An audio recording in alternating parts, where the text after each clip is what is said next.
How do you see the way out through all this? I want to give my own opinion about what happened in Baluchistan. I'm not Please. sharing the views of the Indian media and others. I'm giving my own view. Right. My own view is this कि हकीकत क्या है कि ये तो पाकिस्तानी फौज ने बड़ा जुल्म किया बलूचिस्तान में, कितने लोगों को मार डाला, कितना टॉर्चर किया, horrible crime committed by the Pakistani army, not the Indian army in Balochistan. Secondly, Balochistan में बड़ी नेचुरल वेल्थ, बहुत ऑयल है, गैस है, गोल्ड है, तमाम मिनरल्स है, फुल ऑफ नेचुरल. वो सब कौन ले जा रहा था? आपके पंजाबी बिजनेसमैन ले जा रहे थे, और ये लोग गरीब रखे जा रहे थे. Baluchis were kept in poverty. All the natural wealth was being taken away by Punjabi businessman and now by Chinese. It has been handed over to China. सब लूट रहे हैं. पहले आपके पंजाबी लूट रहे थे बलूचिस्तान को, अब चाइनीज लूट रहे हैं. तो इसका क्या आप समझते हैं? बलूचीज क्या ये why do you blame Indians? You have done it. आपने ही पहले तो जबरदस्ती आपने उनको पाकिस्तान का हिस्सा बना दिया. एवरी पॉलिटिकल एक्टिविटी और पॉलिटिकल सिस्टम का एक ही टेस्ट होता है, वन एंड ओनली टेस्ट. और वो टेस्ट ये है कि under it is the standard of living of the people rising और not? Are the people getting better lives और नॉट? बस यही है और कुछ नहीं है. Kashmir was independent only up to 1587 when the Mughal Emperor Akbar conquered it and incorporated it into the Mughal Empire. To 1587 it was Yusuf Shah Chak was the independent Kashmiri king. He was the last independent ruler of Kashmir. उसके बाद Kashmir was never independent. Watch Federal Post. Bold and independent.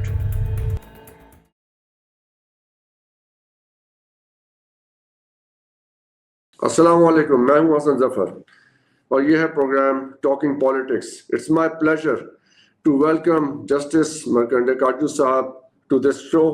बहुत बहुत शुक्रिया justice साहब आपके join करने का. Right sir, मैं आपको जरा थोड़ा तफसीली तारुफ करा दूं with your permission. Chief justice रहे हैं दिल्ली हाई कोर्ट के, मद्रास हाई कोर्ट के एंड जज of the Indian supreme court. In addition to this, chairmanship इनके पास रही है प्रेस काउंसिल ऑफ इंडिया की, और दूसरी तंजीम है इंडियन रीयूनिफिकेशन एसोसिएशन. सो ये एक बहुत मुख्तसर तारुफ है, बट जस्टिस साहब is known for his political opinions. आज हम ये समझना चाहेंगे कि जो इस वक्त दुनिया तब्दील हो रही है, जिस किस्म की चेंजेस आ रही हैं, मल्टीपोलर वर्ल्ड क्रिएट हो रहा है, तो इसमें ये दो नेशंस इंडिया और Pakistan with their problematic histories together, हमें अब कैसे आगे बढ़ना चाहिए and how to avoid getting entangled in a conflict that is fast evolving. Thank you justice साहब. प्लीज, ये सवाल है, how would you like to address this one? देखिए, इसमें बड़ा गहराई में जाना होगा, क्योंकि सुपरफिशियल बातें तो बहुत लोग करते हैं, मगर गहराई में असल बात आती है. पहली चीज समझनी है आपको कि ये दुनिया एक दुनिया नहीं है. There are two worlds. एक दुनिया है डेवलप्ड कंट्रीज की, जिसमें आते हैं North America, Europe, Australia, Japan, China is also joined their ranks now. और दूसरी है दुनिया अंडर डेवलप्ड कंट्रीज, जिसमें इंडिया, पाकिस्तान वगैरह. Now there is a secret but very strong rule among the developed countries कि underdeveloped countries must not be allowed to become developed countries. Why? बड़ा strong rule है, कभी बोलेंगे नहीं, they will never tell you this, but it's a very strong rule कि underdeveloped countries under no circumstances must they be allowed to become developed countries. और उसका reason ये है, अब देखिए इसमें थोड़ा सा economics में जाना होगा, because politics is concentrated economics.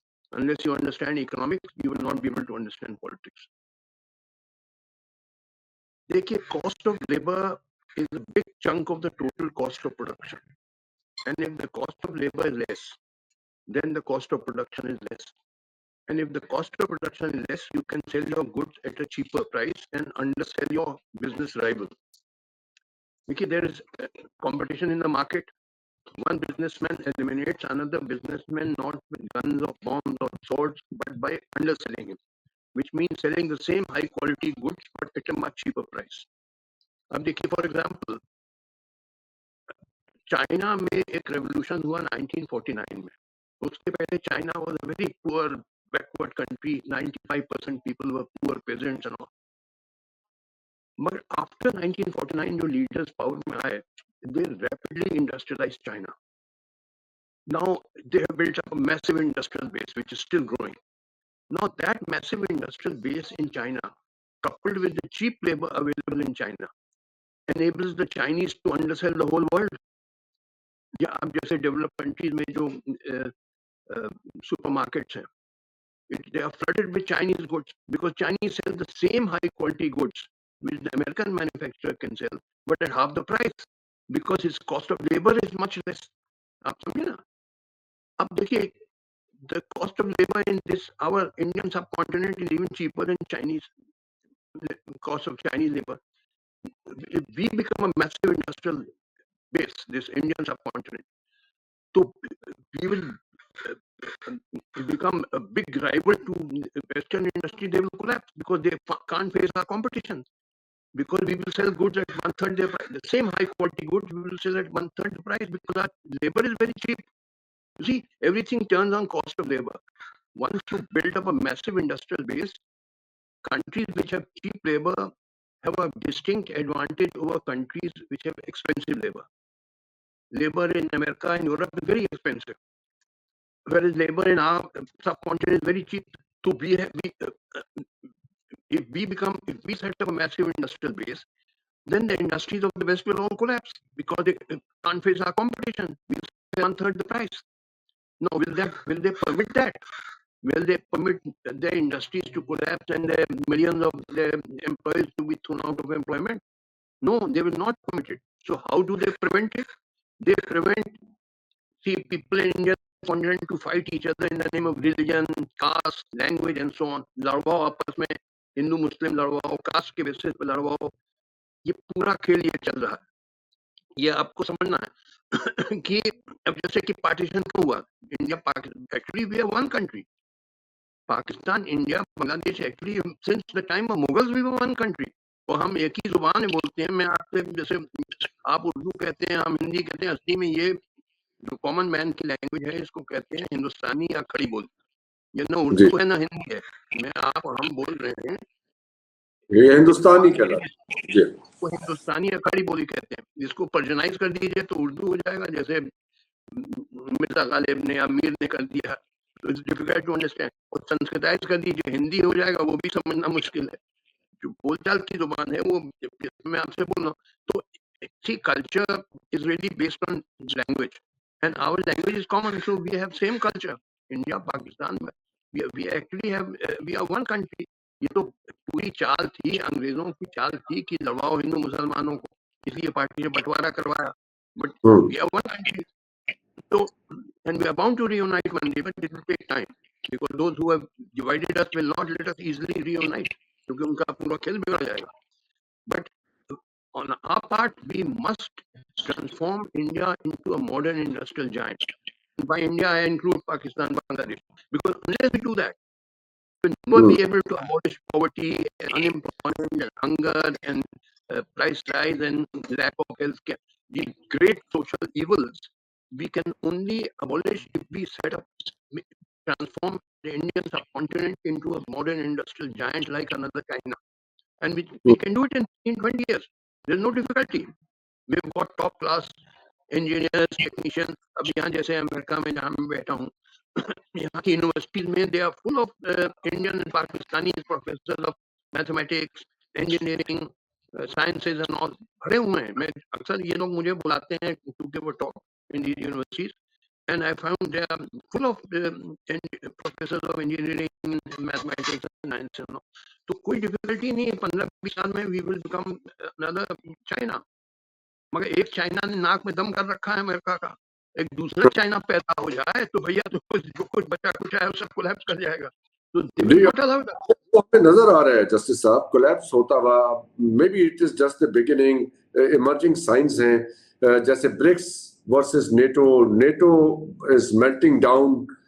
जो वहां पे हो रहा है, ये जो आपने बात की कि there is a possible reunification, जिसके आप चेयरमैन भी है जिस तंजीम के ऑफ इंडिया एंड पाकिस्तान, ये तो आई एम नॉट श्योर कि ऐसा कभी हो सकता है. ये इनविटेबल है. We are one country. ये तो आर्टिफिशियली डिवाइड हुए। ये पाकिस्तान कोई मुल्क नहीं है। Pakistan is a fake artificial country created by the Britishers, by swindlers, by fraud, ताकि हिंदू मुसलमान लड़ते रहें और हम लोग कमजोर रहें, पिछड़े रहें। पूरा खेल ये था।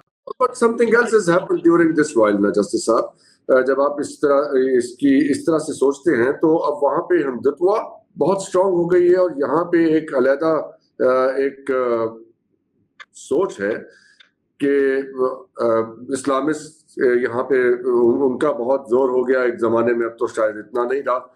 लेकिन इंडिया में अब जो हिंदुत्व है जो है उसके बाद ये इस किस्म की सोच परवान कैसे आप चढ़ा सकते हैं? Do you think it is realistic to think of coming together? May be कोई हम तो दोस्ती की राह तलाश कर रहे हैं, लेट अलोन के ये अब हम रिवर्स कर जाए हिस्ट्री को। देखिए, ये सब हिंदुत्व वगैरह it is nothing but fraud by the developed country. ये developed country through the local agents ये सब चला रहे हैं ताकि हम लोग आपस में लड़ते रहें, मजहब के नाम पे या जात के नाम पे या जुबान के नाम पे। पूरा खेल डेवलप कंट्रीज का। पहले इसको आप समझिए। देखिए, आपको जरा गहराई में जाना होगा। आपको लग रहा है कि साहब हिंदू बहुत इंटॉलरेंट हो गए। This is all artificially created by developed countries through the local agents. कोई हम लोग में दुश्मनी नहीं है कि हिंदू मुसलमान में दुश्मनी है। बिल्कुल, I have so many Hindu and Muslim friends, we are very good friends. कोई दुश्मनी नहीं। ये सब आर्टिफिशियल जो जहर बोया जाता है, जो दुश्मनी क्रिएट कर दी जाती है, ये सब आर्टिफिशियली पूरा खेल है ऑफ डेवलप्ड कंट्रीज का, ताकि हम लोग आपस में लड़ते रहें and we don't emerge as a modern industrial giant. ठीक है, इसको आप समझने की कोशिश करिए मैं कह क्या रहा हूँ। I understand, but what happened yesterday, justice साहब, ये 2 दिन पहले आप जानते हैं जो बलूचिस्तान में ट्रेन हाईजैक हुई, उसमें इतनी मासूम जानें चली गई। हमने देखा इंडिया के लोग उसको सेलिब्रेट कर रहे थे। यू थिंक इस किस्म की चीजें जो हैं जब आ जाती हैं एक दफा रिकॉर्ड पे, तो आप जैसे और इधर भी समझदार लोग होंगे वो तो चले समझ लेंगे कि, बट जनरली तो लोग ये चीजें फिर they keep coming back, they keep haunting you, एक नेशनल मेमोरी बन जाती है। How do you see the way out through all this? I want to give my own opinion about what happened in Balochistan. I'm not sharing the views of the Indian media and others. I am giving my own view. Right. My own view is this कि हकीकत क्या है कि एक तो पाकिस्तानी फौज ने बड़ा जुल्म किया बलूचिस्तान में। कितने लोगों को मार डाला, कितना टॉर्चर किया, horrible crime committed by the Pakistani army, not the Indian army, in Balochistan. Secondly, Balochistan में बड़ी नेचुरल वेल्थ है, बहुत ऑयल है, गैस है, गोल्ड है, तमाम मिनरल्स है, फुल ऑफ नेचुरल। वो सब कौन ले जा रहा था? आपके पंजाबी बिजनेसमैन ले जा रहे थे, और ये लोग गरीब रखे जा रहे थे। बलूचीज वो kept in poverty. All the natural wealth was first being taken away by Punjabi businessmen and now by Chinese. It has been handed over to China. सब लूट रहे हैं। पहले आपके पंजाबी लूट रहे थे बलूचिस्तान को, अब चाइनीज लूट रहे हैं। तो इसका क्या आप समझते हैं बलूची पे क्या असर? ये why do you blame Indians? You have done it. आप आपने ही आप एक पहले तो जबरदस्ती आपने उनको पाकिस्तान का हिस्सा बना दिया। You know the entire history. I don't need to repeat. In fact, they had declared themselves independent. These Baluchis on 15th August 47. अब वो मजबूत नहीं जाना चाहता। खान ऑफ गलात ने out of his own will Pakistan के साथ जबरदस्ती की है फौज। अरे क्या बात कर रहे हैं, वहां पाकिस्तानी फौज भेजी गई। they were forced to join। खैर वो छोड़िए, सवाल यह है कि चलिए मानिए, चलिए छोड़िए उस पे। सवाल है कि अब आप क्यों लूट रहे होंगे? उनकी इतनी नेचुरल रिसोर्सेज हैं बलूचिस्तान में कि अगर वो बलूचिस के लिए वो नेचुरल रिसोर्सेज यूज किए जाए तो आज खुशहाली आ जाए बलूचिस्तान में। But they are kept in poverty because even if I agree with what you are saying, तो उसमें एक डायमेंशन जब हमारे यहाँ भी लोग यही तनकीद करते हैं और उसमें पंजाबीज को ही मेनली दे होल्ड रिस्पॉन्सिबल। लेकिन उनके साथ भी जब हमारी बात होती है तो one thing is conspicuously missing in this argument, and that is if you understand the federation and the system here, तो यहाँ पे एक NFC अवार्ड है जो फेडरेशन के जो रिसोर्सेज हैं, टैक्स कलेक्शन होती है, whatever the amount is, वो all फेडरेटिंग यूनिट्स में तकसीम हो जाती है अकॉर्डिंग टू द एग्रीमेंट और द एग्रीड अमाउंट। तो बलूचिस्तान को उनका हिस्सा जाता है। वहां पे जो सिस्टम इस वक्त प्रिवेल कर रहा है, जो सरदार हैं of various tribes and the chieftains and all that, उनसे गिला है कि वहां पे उन्होंने, क्योंकि they have been in the assemblies, they have been at the helm of affairs, तो वो डेवलपमेंट का पैसा क्या है, it has not been spent. That is the thing. As far as the resources के पंजाबीज वहां कौन से रिसोर्सेज इस्तेमाल कर रहे हैं? There are it's one country, anybody can go anywhere. आपके यहाँ कभी कोई ये सवाल उठाए कि आपका कोई मद्रासी जाके वो कर्नाटका के अंदर जाके वो उसने वहां जमीन क्यों खरीद ली है या वहां का जंगल क्यों काट दिया है? So it happens in every country. इसको इस तरह you blame India for whatever happens there. हर चीज, यानी कि आपके यहाँ गुर्बत है तो इंडिया इज टू ब्लेम, आपके यहाँ बेरोजगारी है, इंडिया इज टू ब्लेम, हर चीज में इंडिया टू। अपनों में नहीं देखेंगे, अपनी गलती अपने ऐप नहीं देखेंगे आप। नहीं, बिल्कुल देख रहे हैं, बिल्कुल। अरे भाई सुनिए मेरी बात, इतनी नाराजगी है बलूची लोगों में जो ये हमला हुआ, ये this was done by suicide attackers, people who were prepared to give their lives. ये सब मैंने करवाया। जो बलूची ने ट्रेन पे जाफर एक्सप्रेस पे जो हमला किया, they were suicide attacker, they were prepared to give, क्योंकि इतनी नाराजगी है against Pakistan. Baluchis hate Pakistan. They don't want to be part of Pakistan. अब आप कहिए इंडिया, हर चीज में इंडिया को ब्लेम करिए। नहीं, आपका ओपिनियन हो गया। हम इसको यहीं छोड़ के हम ये देखते हैं कि हमारी हिस्ट्री इंडिया पाकिस्तान की ऐसी रही कि एक वाक़े के बाद दूसरा, यू सपोर्टेड मुफ्ती बाइनी, then comes the Khalistan movement, then comes this and then comes that, cause and effect story चल रही है। वो पुलवामा में हमारा कोई लेना देना नहीं था, आपने पाकिस्तान पे ब्लेम कर दिया, पाकिस्तान चार्जेस इंडिया पे। It is happening, tit for tat चल रहा है। That's what I am trying to understand कि in a world where things are changing so fast, और हमें सक इन किया जा रहा है दोनों कंट्रीज को। हम जानते हैं कि अमेरिका हिंदुस्तान के साथ क्या कर रहा है, और हम ये भी जानते हैं कि अमेरिका पाकिस्तान के साथ क्या कर रहा है। तो हमारे लिए क्या वे आउट है? How can we overlook these things? bitter talk छोड़ के कोई रास्ता है कि we find a way कि इस वक्त जो immediate threat है दोनों मुल्कों को, उसे हम अवॉइड कर जाए? देखिए, मैंने कई बार कहा इसका एक ही हल है, वो है रेवोल्यूशन, बगावत, और वो उसमें 15-20 साल लगेंगे, वो एक दिन में नहीं आती है। We have to build a massive people struggle, united struggle which rises above caste and religion and language and all,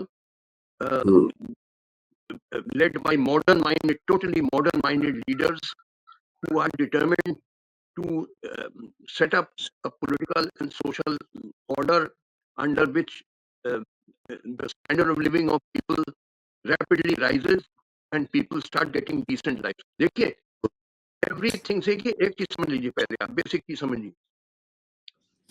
Every political activity or political system का एक ही टेस्ट होता है, one and only test, और वो test ये है कि under it is the standard of living of the people rising or not, are the people getting better lives or not, बस यही है और कुछ नहीं है। अब लोग कहते हैं कि ये जो कश्मीर में आर्टिकल 370 अबोलिश हो गया, इसका आप क्या, मैंने कहा इसका कोई रेलेवेंस नहीं है, चाहे आर्टिकल 370 रहे या न रहे। क्या कोई लोगों की जिंदगी में, लोगों की जिंदगी में फर्क आया? कोई फर्क आया? कुछ नहीं आएगा। ये गिमिक है दिखाने के लिए। अरे मैं छोड़िए, ये सब बिल्कुल इररिलेवेंट चीज है, आर्टिकल 370 रहे या न रहे, इससे लोग, आम कश्मीरी लोगों की जिंदगी पे कोई फर्क नहीं पड़ेगा। तो लिहाजा काउंटर आर्गुमेंट मौजूद है, कंपीटिंग व्यू मौजूद है इस बात का। व्हाट यू आर सेइंग कि लोगों की प्रोस्पेरिटी ऑफ कोर्स होनी चाहिए, हम इसके ऊपर तो दो राय नहीं रख सकते, but the way of putting it sounds like a very totalitarian approach. कुछ लोग कहते हैं 2 2 मिला के 5 होता है, कुछ लोग कहते हैं 2 2 मिला के 3 होता है। आप जो भी कहते हैं नहीं, मैं तो कहूँगा 2 2 मिला के 4, एक ही है चीज़। Truth is one. ये जो आप कह रहे हैं कि कई पर्सपेक्टिव है, नो, पर्सपेक्टिव तो ये भी है कि 2 2 मिला के 5 होता है, 2 2 मिला के 6 होता है, कहते रहिए, मगर सच्ची बात है एक ही रहेगा। कोई फर्क पर्सपेक्टिव नहीं है। पर्सपेक्टिव एक है, is the standard of living of the people improving और not, are Hmm. People getting better lives और नॉट, बस यही रहेगा। कोई इसमें डिफरेंट पर्सपेक्टिव नहीं आएगा। It will not be Right. Tolerated, nothing else will लेकिन बी टॉलरेटेड। एक ही चीज है, may call me dictatorial or whatever, but I will keep saying that 2 + 2 is 4. You may be very hurt because I say this. You may say, why are you saying 2 + 2 is 4? भाई मुझसे तो यही कहा जाएगा। आप मुझे इंटॉलरेंट कहते रहिए, अनडेमोक्रेटिक कहते रहिए, मैं तो यही कहूँगा 2 2 मिला के 4 होगा। मैंने आपको बहुत सुना है, I have a lot of respect for you, but what you are saying, उसको जरा हम समझने की कोशिश कर रहे हैं गहराई में। वो ये कि ऐसे हमारे पास इंस्टेंसेस हैं दुनिया में जहां पे बहुत प्रोस्पेरिटी थी, लेकिन लोगों को उनके हुकूक नहीं मिले और they were not very happy with their rulers and the way things were where they lived, और उसको उन्होंने रिवोल्ट किया। So when you talk about Kashmir or when you talk about other parts of the subcontinent जहाँ पे problems नहीं है, तो उसमें just bringing prosperity is not enough. लोगों की political wishes को respect करना भी जरूरी है। If you want to put it कि लोगों की अगर political rights नहीं मिल रहे, उनकी ख्वाहिशात नहीं वो political desires पूरी नहीं हो रही, तो वहाँ prosperity भी कोई काम नहीं दे सकती। May I respond to this? Will you permit me? Yes. सुनिए, Kashmir was independent only up to 1587 when the Mughal Emperor Akbar conquered it and incorporated it into the Mughal Empire. Mm-hmm. Up to 1587, it was Yusuf Shah Chak was the independent Kashmiri king. He was the last independent ruler of Kashmir. उसके बाद Kashmir was never independent. Passed under Mughal, बाद में Afghans आए, Gurkha, Sikhs वगैरह. It was never independent. But by being deprived of the independence, it brought prosperity to Kashmir. Because क्या हुआ कि जब when Kashmir was incorporated into the Mughal Empire, then the Kashmiris had the access to the huge Mughal market. over the जो कश्मीर में handicraft production बहुत है, ये carpets और शॉल्स और तमाम चीजें, तो लिहाजा उनको एक ह्यूज मार्केट मिला, पूरा मुगल एम्पायर का मार्केट मिला, और उनका स्टैंडर्ड लिविंग इंप्रूव हुआ। तो by being deprived of independence, it benefited Kashmiri. What I am trying to say is कि देखिए, don't go by political freedom. You may be deprived of your freedom and that may be good for you because your standard of living will rise. You will get better life. Your children will get better lives. That is the main thing. ये political freedom पे इतना मैं emphasis नहीं देता हूँ. Political freedom can only be a means to an end. It cannot be an end in itself. As I gave you the example, when Kashmiris were deprived of independence in 1587 by Emperor Akbar, that benefited them. By depriving them of their freedom, they benefited. They got a huge access to the Mughal, the market of the Mughal Empire. आप जानते हैं यहाँ Mughal technology आई, जैसे वहां पे कश्मीर में आप पता नहीं गए कि नहीं, मैं तो कई बार गया हूँ, आई एम कश्मीरी मैसेज। वहाँ मुगल गार्डन्स हैं, शालीमार, निशात, चश्मे, they were not built by Kashmiris, did not have the technology to build them. They were built by the Mughals technology. सुनिए, I'll give you another example. Roman Empire conquered many countries. उससे although those people were deprived of their independence, they benefited because they got the advantage of the Roman technology in ancient Rome, उनकी aqueducts, उनके bridges वगैरह, तो they benefited by deprived of independence. तो मेरे कहने का मतलब है कि इस पे मत जाइए political freedom पे. It can only be a means to an end. The end must be raising the standard of living of the people. Perspective you are giving, very interesting perspective. If being deprived of your independence raises your standard of living, it's a good thing. You should be deprived. Main thing is that you and your children must have better lives. That is the end, not the political freedom. Political freedom may be good or bad. If it helps in raising standard of living of the people, then political freedom is good. But if it does the reverse, then it is bad.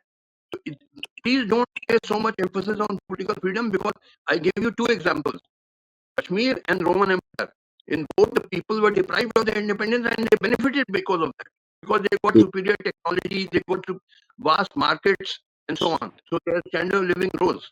इसमें मत जाइए, आप लोगों के concepts clear नहीं है. You see, the problem with you people, you don't realize that main thing is raising standard of living of people, giving them better life. इस पे आप नहीं जाते हैं. आप लोग नहीं, इसमें हम जा रहे हैं। अरे भाई, इसी अब से आप मुझे कैसे वो समझाएं आप लोगों को? एक सिंपल चीज आप लोगों को समझ में नहीं आती है. बोलिए. मैं इससे मुझे ना वो अब मुझे याद नहीं आ रहा, राइटर मेरे ख्याल बेन जॉनसन थे, प्रिंस रेजुलस वाली कहानी, वो एक सोने के महल में रहता था and then he became sick of living in that place full of luxuries and all provisions of life, and then उसने उसको कोई एक आदमी मिला जिसको उसने से एक चीज कोई उड़न खटोला बना के दिया जिससे वो उड़ के निकल गया, and then he wandered in the woods and all that. तो ये पर्सपेक्टिव्स भी हैं without having a sense of freedom, even if you are living the best place in the world. Let me stop you here. देखिए, ये जो आपका कि सोने के घर में रहता, now listen the condition of India today. The situation, चार चीज मैं बताऊंगा. एक तो every second child in India is malnourished. If you go on Google and type child malnutrition in India, global hunger index. In recent years, the situation has got worse in India. We have slipped from position number 101 to 107 out of 125 countries surveyed. हर दूसरे बच्चे को ठीक से खाना हिंदुस्तान में नहीं मिल रहा है आज. दूसरी चीज, prices have shot up. Even essentials like food and medicines and fuel, आपके पाकिस्तान में भी they have risen sky high. तीसरी चीज, हेल्थ केयर. आप जानते हैं कि हिंदुस्तान का हाल क्या है कि आम आदमी डॉक्टर के पास नहीं जाता, उसके पास पैसा नहीं है. I am talking of India. You know, he goes to quacks, जिसको हमारे यहाँ झोला डॉक्टर कहते हैं. कोई डिग्री वगैरह नहीं है, फर्जी डॉक्टर. अब गरीब आदमी क्या करे, उसके पास पैसा नहीं है, गो टू रेगुलर डॉक्टर. और हैं कई बड़े अच्छे हॉस्पिटल दिल्ली वगैरह में, but they are very expensive. Common man can't afford to go there. चौथी चीज देखिए, अनएम्प्लॉयमेंट का आपको हाल मालूम है इंडिया का. In India, 12 million youth are entering the job market every year, but less than 500,000 jobs are being created in the organized sector of the Indian economy. So where do the remaining 11.5 million every year go? They become, hawkers, vendors, bouncers, swingers, criminals, beggars, suicides. Girls become prostitutes. हमारे यही हाल है. सुनिए, एक नौकरी का भी, पाकिस्तान का भी, हिंदुस्तान का भी गुर्बत है. जस्टिस साहब बिल्कुल दुरुस्त आपने.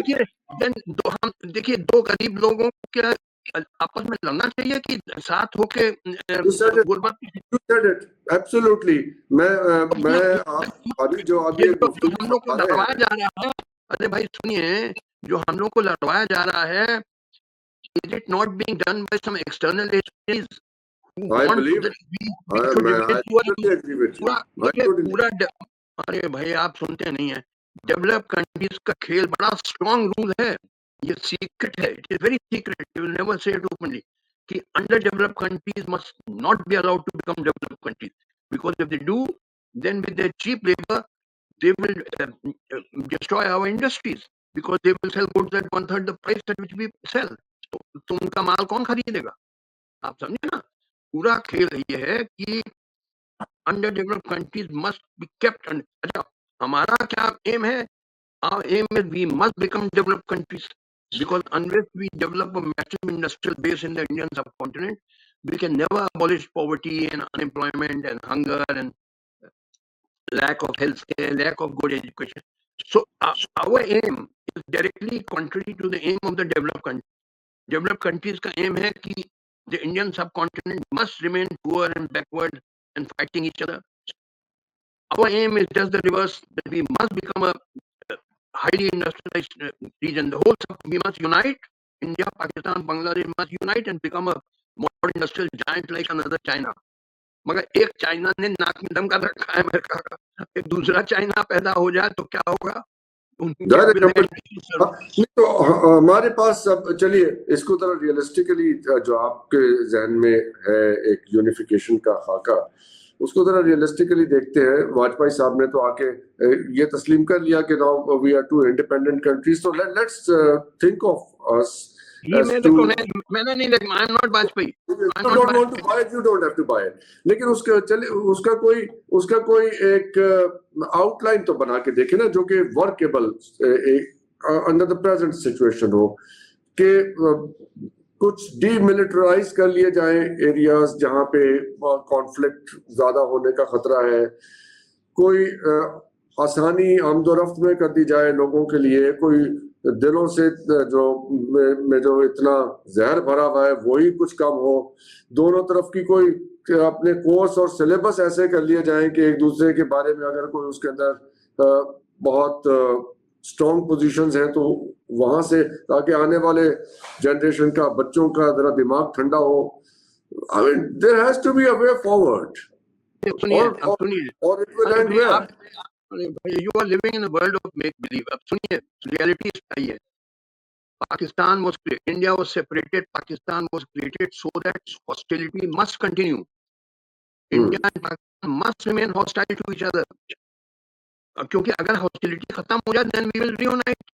We will see through the fraud of these Britishers कि हमको डिवाइड किया ताकि हम लोग आपस में लड़ते रहें, कमजोर रहें। Hostility continue, वरना पूरा खेल बिगड़ जाएगा डेवलप कंट्रीज का। आप समझिए, कम बी रियलिस्टिक। आप एक सपनों में रहते हैं कि साहब में दोस्ती हो जाए और अमर चैन हो जाए।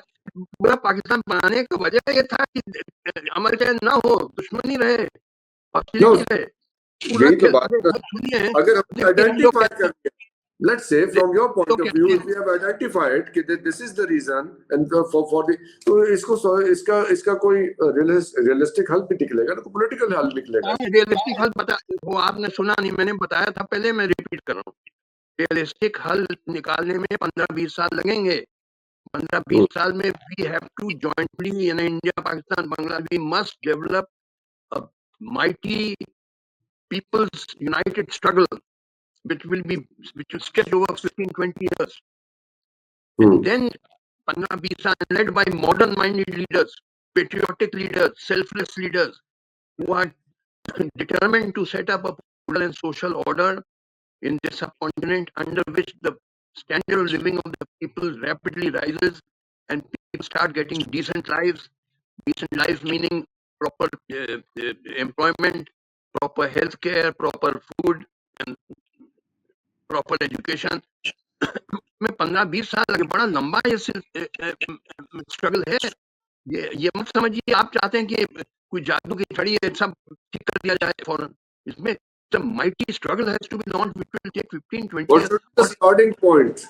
What should be the starting point of this? And the starting point.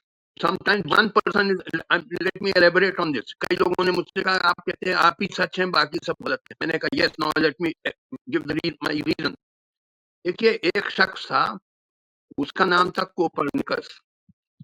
उसने 1543 में लिखा अपना पूरा long article, and he demonstrated that it is the earth which goes around the sun and not vice versa. This was known as the heliocentric theory. इसके पहले geocentric theory चलती थी कि it is the sun which goes around the earth. दुनिया मानती थी, Bible में लिखा था, और कोपरनिकस अकेला आदमी था। अब आप कहें अकेला आदमी कह रहा है तो how can he be correct? आप कह रहे हैं Justice Kaju is the only man is saying it, how can he be correct? तो what about कोपरनिकस? आज तो सब कोपरनिकस की बात मानते हैं, मगर जब उसने कहा था 1540, it was a very dangerous thing to say because it went against the Bible, because the Bible said it is the sun which goes around the earth. Or saying anything against the Bible meant that you could be burnt at the stake by the Inquisition. आपको जला दिया जाएगा। बड़ी खतरनाक चीज, तो लोग डरते थे कि उसका पढ़ा इन्हें 90 years आफ्टर कोपरनिकस ने लिखा था 1543 में। 90 साल बाद Galileo the great scientist of Italy 1633 में उसने कहा कि कोपरनिकस की बात सही है, तो उसको पकड़ लिया, उसको जला दिया जाता, तो ही रिकेंटेड कि नहीं मुझसे गलती हो गई, समझा? इतनी खतर, मगर आज दुनिया भर एक्सेप्ट करती है। तो ये ना कहिए जस्टिस का जो अकेले दुनिया में है कह रहे हैं, तो how can he be correct? Sometimes one man alone and is correct and the whole world is wrong, as Copernicus was correct. तो मैं बार बार यही जवाब देता हूँ कि देखिए आप इस पे मत जाइए कि मैं अकेला ऐसी बातें कह रहा हूँ। नहीं, maybe you are the only one saying कि that. Maybe you are the only one saying that. Maybe everybody disagrees with you. But with the disagreement, I have a lot of respect for you because I know one thing that you are a man with a very noble heart. और आप बहुत you are a well-meaning person. You have the courage to say what you believe is true. I think ये बहुत बड़ी बात है. बाकी politically agree करना, disagree करना is a different thing altogether. I have very clear views. What my view is that people of our subcontinent, Indian subcontinent, must have good lives. They must get their standard of living must rise. मेरा पूरी think बस इसी पे focus है, इसी पे और कोई चीज नहीं है। पूरा मेरा फोकस है how to raise the standard of living of people of our subcontinent, how to raise the standard of living, how to give them decent life. पूरी मेरी थिंकिंग टोटली फोकस्ड है। ये बहुत जरूरी है। I don't tolerate any other opinion. I'm undemocratic. I don't believe in democracy. Because people will say नहीं, इन लोगों को गरीब रहना चाहिए, बेरोजगारी रहनी चाहिए, भुखमरी रहनी चाहिए, तो आप मानते रहिए, मैं तो नहीं इसको टॉलरेट करूंगा। I will not tolerate it. I'm a dictator in that sense. बिल्कुल dictatorial opinion है मेरी पॉइंट ऑफ व्यू नहीं है ये। I don't tolerate any other opinion. On this I will not कि लोगों को बेटर लाइफ मिलनी चाहिए। Can there be any other opinion? बिल्कुल नहीं होनी चाहिए। I will not tolerate it. I'm dictatorial in that sense. I insist that people must get better lives. People must have standard of living must rise. इसको मैं dictator हूँ, मैं कोई tolerate nonsense नहीं tolerate करता हूँ, बिल्कुल नहीं tolerate। आप मुझे आज की सारी हमारी गुफ्तगू में एक टिप देके जा रहे हैं, which I would want के हम next sitting के अंदर उसे take up करें, because that's an independent subject altogether. आपने फरमाया कि आप डेमोक्रेसी में बिलीव नहीं करते। यू हैव बीन जज of the supreme court which protects the constitution and the democracy of India. यहाँ से आपकी इजाज़त के साथ हम नेक्स्ट टाइम आपके साथ टेकअप करेंगे। आज के लिए मैं बहुत बहुत आपका शुक्रिया अदा करना चाहूँगा फॉर गिविंग अस टाइम, हमारे साथ अपने ओपिनियन शेयर करने का। और विद दिस इस दुआ के साथ कि जो जस्टिस साहब ने अभी आइडेंटिफाई किया है कि गुर्बत है दोनों तरफ और लोगों की जिंदगियां मिजरेबल हैं, सो इसके लिए कुछ दिमाग ठंडे करके इस बदलती दुनिया में जहाँ पे इतनी जंगें और इतने यहाँ पे बड़ी ताकतों के इंटरेस्ट हैं, हम अपने खेल में किसी का आला बन के अपने गले ना काट लें। बहुत बहुत शुक्रिया जस्टिस साहब वंस अगेन, और आप लोगों के देखने का शुक्रिया। All the best. खुदा हाफिज। पाकिस्तान जिंदाबाद।